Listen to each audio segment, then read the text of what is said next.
दोस्तों तसव्वुर करें एक ऐसी मशीन का जिसकी कीमत $13 बिलियन यानी 36 खरब पाकिस्तानी रुपए से भी ज्यादा है। एक ऐसी एटमी ताकत से चलने वाला शहर जो समुद्र की लहरों पर तैरता है और जिसके एक इशारे पर दुनिया के कई मुल्क का नक्शा बदल सकता है। जी हाँ, मैं बात कर रहा हूँ अमेरिका के सबसे जदीद बहरी बेड़े USS जेराल्ड आर फोर्ड की।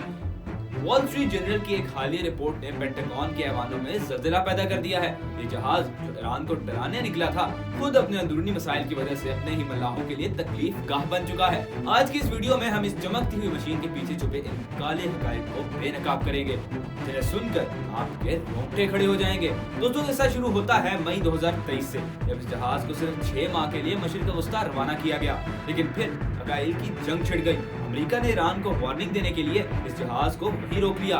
1 माह गुजरा, 2 माह गुजरे, अल्लाह की उम्मीद थी कि वो क्रिसमस अपने घरों में मनाएंगे, लेकिन पेंटागन ने एक के बाद एक 3 बार इनकी वापसी की तारीख मंसूख कर दी। ये मल्लाह मुसलसल 9 माह से लोहे के इस बंद डब्बे में कैद हैं। वो लोग जो अपने प्यारों के जनाजों में शरीक ना हो सके, वो बाप जो अपने पहले बच्चे की पैदाइश के वक्त वहाँ मौजूद न थे, इनके दिलों पर क्या गुजर रही होगी। ये सिर्फ थकावट नहीं है, ये एक नफ्सियाती जंग है जो ये मल्लाह खुद अपने आप से लड़ रहे हैं। अब आते हैं जहाज के सबसे अजीब और शर्मनाक मसले की तरफ। इस जहाज पर तकरीबन 450 वॉशरूम्स हैं, लेकिन रिपोर्ट बताती है कि ये अक्सर ब्लॉक रहते हैं। अमेरिका ने इस जहाज में वजन कम करने के लिए हवाई जहाजों वाला वैक्यूम टॉयलेट सिस्टम लगाया, लेकिन डिजाइन में एक ऐसी फाश गलती कर दी गई कि अगर एक पाइप में भी रुकावट आए तो पूरे सेक्शन के टॉयलेट्स काम करना छोड़ देते हैं। मलाहों को अपनी ड्यूटी छोड़कर आधा मील दूर जाना पड़ता है सिर्फ एक फॉल टॉयलेट तलाश करने के लिए। हैरत की बात यह है कि इसे मुस्तकिल ठीक करने का कोई तरीका नहीं है जब तक जहाज को समुद्र से निकालकर कई महीनों के लिए वर्कशॉप न भेजा जाए। और ईरान के साथ जारी कशीदगी की वजह से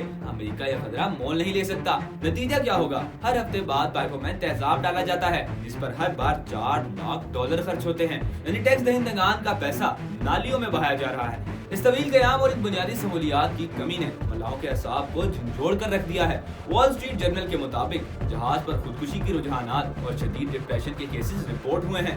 आप खुद सोचिए, एक तरफ ईरान के ड्रोन्स और मिसाइलों का खतरा और दूसरी तरफ जहाज के अंदर बदबू, नींद की कमी और अपने खानदान से दूरी। जब एक सिपाही को ये महसूस होने लगे कि इसकी रियासत इसकी बुनियादी जरूरतों का ख्याल नहीं रख सकती, तो इसका लड़ने का जज्बा खत्म हो जाता है। नाजरीन, USS जेराल्ड आर फोर्ड की एक कहानी हमें बताती है कि सिर्फ महंगी मशीनें जंगें नहीं जीतती, बल्कि इन मशीनों को चलाने वाले इंसानों की हालत जार सबसे अहम होती है। क्या अमेरिका दुनिया की सुपर पावर बने रहने की सलाहियत खो रहा है? क्या $13 बिलियन का ये जहाज महज एक सफेद हाथी साबित हो रहा है? आपकी इस बारे में क्या राय है? क्या एक मल्लाह की जिंदगी की कीमत इन जंगी मफादात से कम है? कमेंट्स में अपनी राय का इजहार जरूर करें। दोस्तों, ये थी मेरी आज की वीडियो। और अगर आपको लगता है कि मैंने कोई चीज गलत बोली हो या रेलेवेंट बोली हो, कमेंट में मेरे साथ जरूर शेयर कीजिए। मीडिया को सब्सक्राइब करें और मोहम्मद